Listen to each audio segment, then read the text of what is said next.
नमस्कार, मैं हूं अंकुर और आप देख रहे हैं सत्य हिंदी का न्यूज बुलेटिन। एक नजर अब तक की सुर्खियों पर। हिमाचल प्रदेश में बीजेपी के हर्ष महाजन जीत गए हैं। प्राप्त जानकारी के अनुसार बीजेपी टॉस में यह मुकाबला जीती है। प्रदेश की एकमात्र सीट के लिए ड्रॉ के आधार पर बीजेपी के हर्ष महाजन से चुनाव सिंह भी हार गए, क्योंकि दोनों उम्मीदवारों के बीच मुकाबला बराबरी का था। कांग्रेस विधायकों की क्रॉस वोटिंग से भाजपा को उच्च सदन की लड़ाई बराबर पर खत्म करने में मदद मिली। इसके बाद बीजेपी नेता और पूर्व मुख्यमंत्री जयराम ठाकुर ने कहा कि बहुत शानदार मुकाबले के बाद जहां जीत की संभावना नहीं थी, वहां बहुत बेहतर ढंग से आगे बढ़कर अपने लक्ष्य को हासिल करने में सफल रहे हैं। हर्ष महाजन को बहुत बहुत बधाई। राज्यसभा चुनाव में बीजेपी की जीत के बाद हिमाचल प्रदेश के बीजेपी नेता और पूर्व सीएम जयराम ठाकुर ने कहा कि इस जीत को देखते हुए हिमाचल प्रदेश के सीएम को अपने पद से इस्तीफा दे देना चाहिए। महज 1 साल के भीतर ही विधायकों ने उनका साथ छोड़ दिया है। वहीं हिमाचल प्रदेश के बीजेपी उम्मीदवार हर्ष महाजन ने कहा, ये बीजेपी की, नरेंद्र मोदी की, अमित शाह की जीत है। हिमाचल प्रदेश में विधायकों के पाला बदलने के बाद कांग्रेस का संकट बढ़ गया है। ये नुकसान कांग्रेस की प्रतिष्ठा के लिए आघात से कहीं अधिक बड़ा हो सकता है। ऐसा इसलिए कि अब अविश्वास मत होने की संभावना है। इससे हिमाचल प्रदेश में पार्टी की सरकार खतरे में पड़ सकती है। हिमाचल प्रदेश उन 3 राज्यों में से एक है जहां पर कांग्रेस सत्ता में है। इससे पहले ही हिमाचल के पूर्व सीएम और बीजेपी के वरिष्ठ नेता जयराम ठाकुर कह चुके हैं कि सुक्खू बहुमत खो चुके हैं, उन्हें इस्तीफा दे देना चाहिए। बीजेपी के उम्मीदवार हर्ष महाजन ने कहा कि सुक्खू सरकार से कोई भी खुश नहीं है, हिमाचल में सरकार बदलने वाली है। राज्यसभा चुनाव में विधायकों के जाने के बाद अविश्वास प्रस्ताव को लेकर हिमाचल प्रदेश के सीएम सुखविंदर सिंह सुक्खू से सवाल पूछा गया, तो उन्होंने कहा कि जब विधानसभा सत्र शुरू होगा तब देखेंगे। जो लोग गए हैं उनसे पूछा जा रहा है, उनके परिवार वाले पूछ रहे हैं कि ऐसा क्यों किया। तो अगर परिवार वाले उनसे पूछ रहे हैं तो शायद उनमें से कुछ लोग घर वापसी के बारे में सोचें। हिमाचल प्रदेश में कांग्रेस उम्मीदवार अभिषेक मनु सिंघवी ने बीजेपी उम्मीदवार हर्ष महाजन को हार्दिक बधाई दी। उन्होंने कहा कि उन्होंने जीत हासिल की है, वो मेरी बधाई के पात्र हैं। मैं उनकी पार्टी से कहना चाहता हूं, आत्मनिरीक्षण करें और सोचें। जब 25 सदस्यीय पार्टी 43 के खिलाफ उम्मीदवार खड़ा करती है, इसका बस एक ही संदेश हो सकता है कि हम बेशर्मी से वो करेंगे जिसकी कानून इजाजत नहीं देता। अगर आप समझते हैं कि एक व्यक्ति, 2 व्यक्ति या 9 व्यक्ति एक अचानक एक नई नीति, नई सोच के साथ, नई विचारधारा के साथ रात को डिनर करके, सुबह नाश्ता करके अचानक से बदल गए हैं, तो मैं समझता हूं ये फूल्स पैराडाइज में रहते हैं। ये बदलाव बहुत दुर्भाग्यपूर्ण है भारत के लिए, विशेष रूप से हिमाचल प्रदेश के लिए। ये नए भारत की परिभाषा तो है, मैं पुराने भारत को ही प्रेफर करूंगा। हमने हारते हारते भी इतिहास बनाया है। 34-34 का आंकड़ा आया है, एक वोट भी इनवैलिड नहीं हुआ। जो हुआ सो हुआ, हमें भविष्य का सोचना चाहिए। अभिषेक मनु सिंघवी ने इसके साथ ही कहा कि मैं पलट के आऊंगा, शाखों पर खुशबू लेकर, पतझड़ के जद में हूं, मौसम जरा बदलने दो। इसके साथ ही अभिषेक मनु सिंघवी ने कहा कि कांग्रेस की लीडरशिप का धन्यवाद करना चाहता हूं, सीएम साहब और हर विधायक को धन्यवाद करना चाहता हूं। उन 9 विधायकों को भी धन्यवाद करना चाहता हूं जो कल रात तक हमारे साथ बैठे थे। इनमें से 3 हमारे साथ नाश्ता करके गए। इससे मुझे निजी रूप से शिक्षा मिली है। कर्नाटक से कांग्रेस पार्टी के 3 उम्मीदवार जीत गए हैं। इनके नाम अजय माकन, नासिर हुसैन और जीसी चंद्रशेखर हैं। इसके अलावा बीजेपी का भी एक उम्मीदवार जीता है। नारायण बंदी के बीजेपी के राज्यसभा उम्मीदवार थे। उत्तर प्रदेश में राज्यसभा की 10 सीटों पर हुए चुनाव का रिजल्ट जारी हो गया है। इस चुनाव में बीजेपी ने 8 और सपा ने 2 सीटों पर जीत दर्ज की है। इसमें सबसे अधिक वोट सपा उम्मीदवार जया बच्चन को 41 वोट मिले। इसके साथ ही सपा के दूसरे उम्मीदवार रामजी लाल सुमन को 40 वोट मिले हैं। इस पर यूपी के डिप्टी सीएम केशव प्रसाद मौर्य ने कहा है कि हम शुरू से कह रहे थे कि बीजेपी के सभी 8 उम्मीदवार जीतेंगे। आज हमारे सभी 8 उम्मीदवार जीत गए हैं। मैं सभी जीते हुए उम्मीदवारों को बधाई देता हूं। मैं उन लोगों का धन्यवाद देता हूं जिनके वोट के कारण वो जीत गए हैं। सपा के 2 उम्मीदवार भी जीत गए हैं, इसलिए अखिलेश यादव को भी बधाई। राज्यसभा के लिए 3 राज्य उत्तर प्रदेश, कर्नाटक और हिमाचल प्रदेश की 15 सीटों के लिए आज मतदान का दिन है। राज्यसभा में उत्तर प्रदेश की 10 सीटें हैं और सबसे ज्यादा चर्चा भी यहीं के चुनाव को लेकर है। राज्यसभा के मतदान से पहले ही समाजवादी पार्टी के चीफ व्हिप मनोज पांडे ने इस्तीफा दे दिया है।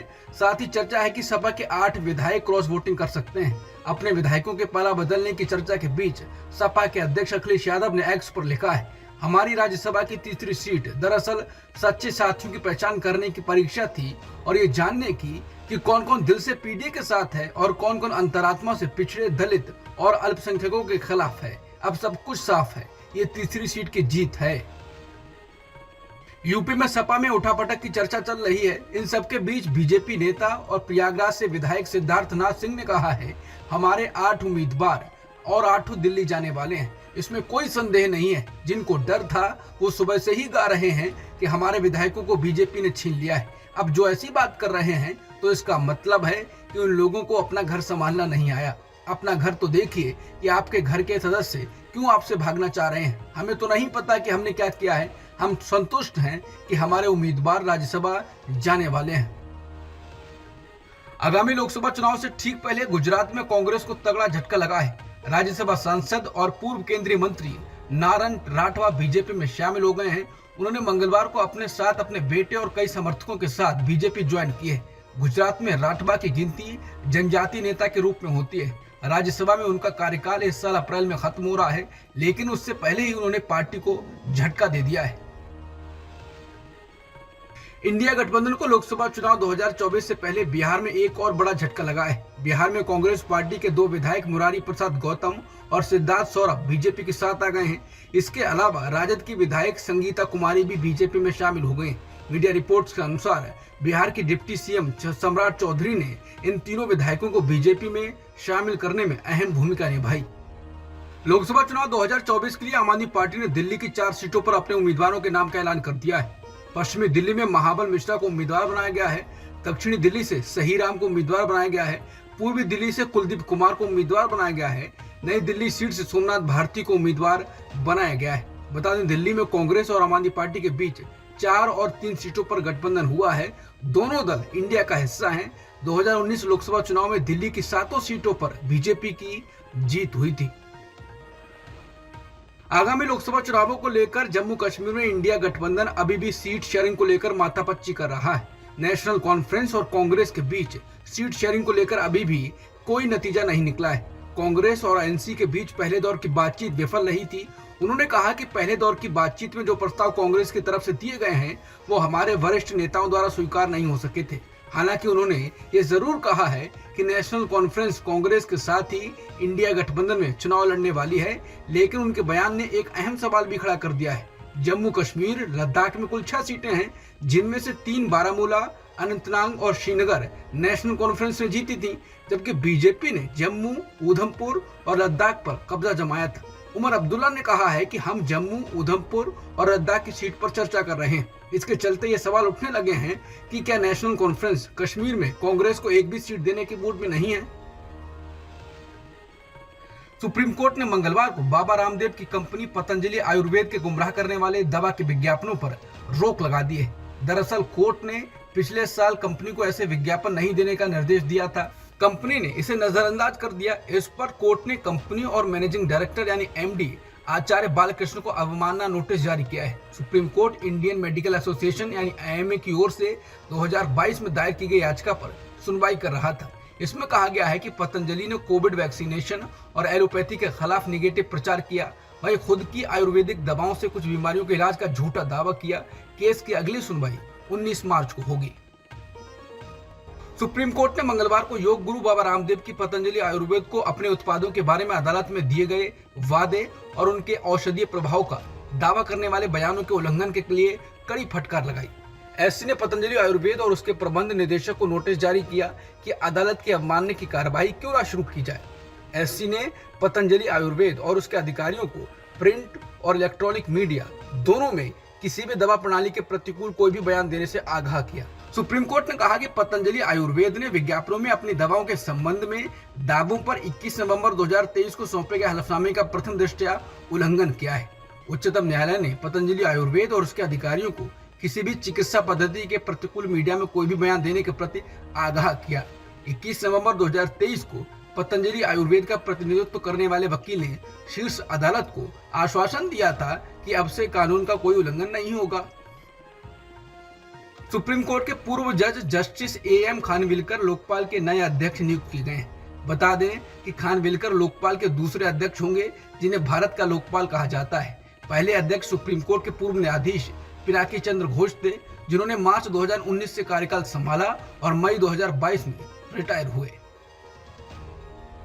ऑल इंडिया पसमानदा मुस्लिम महासंगठन ने बिहार जाति सर्वेक्षण पर आधारित एक रिपोर्ट जारी की है, जिसमें केंद्र सरकार से मॉब लिंचिंग के खिलाफ सख्त कानून लाने का और बुलडोजर कल्चर की जांच करने की बात कही गई है। ये रिपोर्ट बताती है कि मॉब लिंचिंग और आरोपियों पर बुलडोजर एक्शन जैसी ज्यादतियों का शिकार हुए लगभग लोग पसमानदा मुस्लिम समाज से आते हैं। AIPMM पिछड़े मुसलमानों का काम करता है। ये रिपोर्ट बताती है कि मॉब लिंचिंग और सरकारी बुलडोजरों की ज्यादतियों के शिकार लोगों में से 95% पसमानदा समुदाय से हैं। AIPMM ने मांग की है कि इसके खिलाफ सख्त कानून बनाया जाए। प्रधानमंत्री मोदी इन दिनों केरल की यात्रा पर हैं। इस दौरान पीएम मोदी ने कई परियोजनाओं का उद्घाटन किया। प्रधानमंत्री मोदी ने मंगलवार को तिरुवनंतपुरम में जनसभा को संबोधित करते हुए कांग्रेस और CPIM गठबंधन पर निशाना साधा। उन्होंने कहा ये लोग केरल में एक दूसरे के दुश्मन हैं, लेकिन बाकी जगहों पर ये एक दूसरे के BFF हैं। इसके साथ ही पीएम मोदी ने मंगलवार को तिरुवनंतपुरम में कहा कि भाजपा आगामी लोकसभा चुनाव में केरल के दोहरे अंक में सीटें जीतेगी। कांग्रेस सांसद राहुल गांधी ने मंगलवार को केंद्र सरकार पर फिर निशाना साधा। राहुल गांधी ने कहा कि मोदी सरकार देश के भविष्य की दुश्मन बन गई है। कहीं भर्ती के लिए तरसते छात्र, कहीं पेपर लीक से हताश छात्र, कहीं नियुक्ति के लिए कोर्ट का चक्कर काटते छात्र, तो कहीं आवाज उठाने पर लाठियों की मार सहते छात्र। बता दें, बीते दिनों प्रतियोगिता परीक्षाओं के पेपर लीक होने के मामले सामने आए हैं। इस पर निशाना साधते हुए राहुल ने कहा, RO, ARO से लेकर पुलिस भर्ती तक और रेलवे से लेकर सेना तक एक भी परीक्षा न्यायपूर्ण ढंग से करा पाने में नाकाम बीजेपी सरकार अपना गुस्सा युवाओं पर निकाल रही है। राहुल कहते हैं, नौकरी पैदा करने वाले संस्थानों को अपने मित्रों को बेचकर युवाओं को ठेके पर रखना मोदी की पॉलिसी है और शोषण मोदी की गारंटी। राहुल ने कहा कि मोदी सरकार छात्रों और उनके परिवारों के सपनों पर लगा ग्रहण है, जिसने उनसे उम्मीदों की रोशनी छीनी है। इस अपराध के लिए इतिहास नरेंद्र मोदी को कभी माफ नहीं करेगा। ईडी ने मंगलवार को अरविंद केजरीवाल को 8वां समन भेजा है। एक दिन पहले ही दिल्ली के मुख्यमंत्री अरविंद केजरीवाल ने अदालती मामले का हवाला देते हुए ईडी के 7वें समन पर पेश होने से इनकार कर दिया था। केजरीवाल को कथित अवैध शराब घोटाला मामले में ईडी के एक के बाद एक लगातार समन भेजे जा रहे हैं। महाराष्ट्र के डिप्टी सीएम देवेंद्र फडणवीस के खिलाफ बोलने पर मराठा कोटा नेता मनोज जारंगे पाटिल को सरकार ने 2 एक्शन करके उन्हें कटघरे में खड़ा करने की कोशिश की है। महाराष्ट्र विधानसभा अध्यक्ष राहुल नार्वेकर ने मंगलवार 27 फरवरी को मनोज के खिलाफ SIT गठित करने और व्यापक जांच करने का निर्देश दिया। इससे पहले महाराष्ट्र सरकार के निर्देश पर पुलिस ने मनोज जारंगे के खिलाफ महाराष्ट्र में अराजकता फैलाने की FIR दर्ज कर ली है। ये वही मनोज जारंगे पाटिल हैं जिससे महाराष्ट्र सरकार मराठा कोटा आंदोलन रोकने के लिए मिन्नतें कर रही थी। मराठा कोटा पर विधेयक लाई थी, लेकिन महाराष्ट्र सरकार का स्टैंड अचानक बदल गया है। यूपी के संभल सीट से समाजवादी पार्टी के सांसद शफीकुर रहमान बर्क का लंबी बीमारी के बाद आज निधन हो गया। 94 साल की उम्र में उन्होंने अंतिम सांस ली। वो पिछले काफी समय से बीमार चल रहे थे। मुरादाबाद के निजी अस्पताल में उनका इलाज चल रहा था। कांग्रेस ने कहा है कि वो अगर सत्ता में आई तो केंद्र सरकार की अग्निवीर योजना को रद्द करेगी और सेना में भर्ती की पुरानी प्रक्रिया को वापस लाया जाएगा। इसके साथ ही कांग्रेस अध्यक्ष मल्लिकार्जुन खड़गे ने राष्ट्रपति द्रौपदी मुर्मू को एक चिट्ठी लिखकर इस योजना को नौजवानों के साथ घोर अन्याय बताया और अपील की है कि लाखों लोगों के साथ न्याय किया जाए। अपनी विभिन्न मांगों के लिए आंदोलन कर रहे पंजाब के किसान अब भी पंजाब हरियाणा के शंभू और खनौरी बॉर्डर पर मौजूद हैं। मंगलवार को उनके आंदोलन का 15वां दिन पूरा हो गया है। फिलहाल उन्होंने दिल्ली मार्च को 29 फरवरी तक के लिए टाल दिया है। प्राप्त जानकारी के मुताबिक आंदोलन को दिशा देने और अब आगे क्या करना है इस पर विचार विमर्श करने के लिए मंगलवार को किसान मजदूर मोर्चा और संयुक्त किसान मोर्चा गैर राजनीतिक की बैठकें हो सकती हैं। इन बैठकों में दिल्ली मार्च पर विचार विमर्श हो सकता है। भारतीय किसान संघ ने एक प्रस्ताव पारित कर कहा है कि किसान आंदोलन के नाम पर राजनीतिक पैंतरेबाजी की जा रही है। साथ ही ये भी कहा गया है कि हिंसक आंदोलन राष्ट्र हित में नहीं हो सकते हैं और ऐसी पैंतरेबाजी में किसान ही पिसता है और मरता है। भारतीय किसान संघ राष्ट्रीय स्वयंसेवक संघ यानी RSS का सहयोगी संगठन है। राजस्थान के किशनगढ़ में पारित किए गए प्रस्ताव में कहा गया है कि कभी भी किसी भी स्तर पर हिंसक आंदोलन को प्रोत्साहन, समर्थन और मदद कहीं से भी नहीं मिलनी चाहिए। हिंसक आंदोलन के प्रति शासन प्रशासन समाज की शून्य सहिष्णुता आज समय की मांग है। इसके साथ साथ उन्होंने सरकार से अपनी मांगें बताई हैं। किसानों को लागत के आधार पर लाभकारी मूल्य दिए जाएं, कृषि आदानों यानी खेती के लिए इस्तेमाल होने वाले बीज, खाद और साजो सामान पर जीएसटी खत्म की जाए। किसान सम्मान निधि में पर्याप्त बढ़ोतरी की जाए। केंद्रीय मंत्री प्रहलाद जोशी ने उन खबरों पर सफाई दी है जिसमें उनके हवाले से कहा जा रहा था कि आगामी लोकसभा चुनाव में विदेश मंत्री एस जयशंकर और वित्त मंत्री निर्मला सीतारमण दोनों ही चुनाव लड़ेंगे। जोशी ने कहा कि उन्होंने किसी का नाम नहीं लिया। पत्रकारों से प्रहलाद जोशी ने कहा कि मैंने कहा था कि कोई भी चुनाव लड़ सकता है, मैंने किसी का नाम नहीं लिया। इसका फैसला केंद्रीय नेतृत्व करेगा, वही करेगा। विदेश मंत्री एस जयशंकर ने कहा है कि कनाडा या किसी भी देश में अलगाववाद और हिंसा की वकालत करना अभिव्यक्ति की आज़ादी नहीं बल्कि उसका गलत इस्तेमाल है। उन्होंने ये भी कहा कि अगर भारत में इन देशों के दूतावास पर हमले हों और राजनयिकों को धमकियां मिलें तो क्या उस स्थिति में ये अभिव्यक्ति की आज़ादी की बात करेंगे। एक टीवी चैनल को दिए एक इंटरव्यू में जयशंकर से पूछा गया कि नई दिल्ली में हुए G20 शिखर सम्मेलन के बाद भारत कनाडा के बीच रिश्ते बिगड़े हैं, वीज़ा मिलने की रफ्तार धीमी हुई है, भारत ने कनाडा में वीज़ा देने की प्रक्रिया बंद की गई थी, क्या कनाडा की तरफ से भारत को लेकर अब समझ बढ़ती दिख रही है। इस सवाल के जवाब में विदेश मंत्री जयशंकर ने कहा, हमें वीज़ा प्रक्रिया इसलिए रोकनी पड़ी क्योंकि हमारे राजनयिक काम पर जाने को लेकर सुरक्षित महसूस नहीं कर रहे थे, उन्हें धमकी मिल रही थी। उस समय हमें कनाडाई सरकार से ज़रूरत भर सहयोग नहीं मिल रहा था। आज हालात उससे बेहतर हैं, जो वीज़ा का काम पहले की तरह सामान्य हो गया है। वहीं मालदीव के साथ हालिया समय में चल रहे तनाव पर जयशंकर ने बात की। इस वाकये पर जयशंकर ने बात करते हुए कहा कि पूरी दुनिया पूरे समय कृतज्ञता और एहसान पर नहीं चलती, इसका रास्ता कूटनीति हो निकालती है। हर परिस्थिति में हमें लोगों को समझाना पड़ता है। मालदीव में 2 हेलीकॉप्टर हैं और 1 प्लेन है। इनका इस्तेमाल मेडिकल राहत बचाव कार्य के लिए होता है। इसका फायदा मालदीव के लोगों को होता है। ये सेना के प्लेन हैं तो उन्हें सेना के लोग नहीं चलाएंगे तो कौन चलाएगा। इस पर अगर उन्हें ऐतराज है तो हम इसका बैठकर सुझाव निकालेंगे। प्रधानमंत्री मोदी आज यानी मंगलवार को केरल में इसरो की 3 प्रमुख तकनीकी इकाइयों का उद्घाटन करने पहुंचे हैं। इस दौरान उन्होंने केरल में गगनयान मिशन के अंतरिक्ष यात्रियों से मुलाकात की और कहा, इस बार भी हमारा समय है। उन्होंने कहा, आज की पीढ़ी भाग्यशाली है। पेटीएम ने सोमवार को विजय शेखर शर्मा को पेटीएम पेमेंट्स बैंक के गैर कार्यकारी अध्यक्ष और बोर्ड सदस्य के पद से हटाने की घोषणा की। ऐसा तब हुआ जब रिजर्व बैंक ऑफ इंडिया की सख्ती के बाद संकटग्रस्त कंपनी ने अपने बोर्ड में बदलाव किया है। पेटीएम पेमेंट्स बैंक के खिलाफ कार्रवाई गंभीर सुपरवाइजरी चिंताओं के बाद की गई, जिसमें ग्राहकों की पहचान को अपर्याप्त बताया गया है।